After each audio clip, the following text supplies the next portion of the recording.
Hi. So I wanted to tackle the question of how do we create a safe space in an online course. And for my course, this is very important because I'm dealing with people and students who are already insecure about what they know about math, and I'm expecting that my students are coming in uncertain and maybe even ashamed of what they do or don't know. A lot of the students that I worked with in the math place and a lot of the students I'm working with as a tutor, they they're embarrassed and they're ashamed, and so they're already coming to this space with a lot of baggage that they carry around math.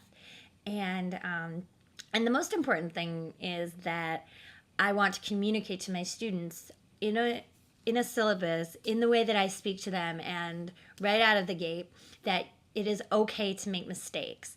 And in fact, mistakes are spaces where we learn more than if a teacher gives you the right answer. So a lot of times we are caught up in this right wrong answer dynamic, and that's set up by the teacher a lot of the time.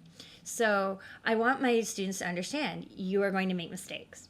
You have to be able to make mistakes, and that is not only okay, it's how we learn. And so moving away from right and wrong answers, not only is it important for me to say that in the syllabus, in the form responses, et cetera, but it's also modeling that.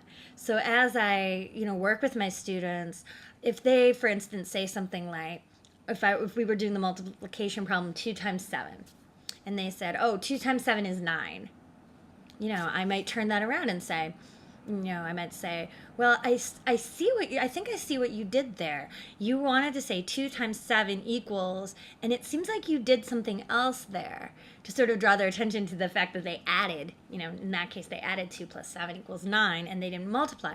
But instead of just saying, no, that's the wrong answer, it's 14, that it's more, they need to discover that for themselves. So in that modeling of that language, I'm also giving them the opportunity to take that away with them, because that's also something that I'm hoping they'll learn when they go back and they take that out of the webinar and they work with their students or they work with their children, that they learn how to use that language with their children or their students, because then they're passing that learning on. So by creating that safe space, I'm tackling two things. I'm creating a space where we can all communicate, but I'm also modeling to them how to bring that to other people.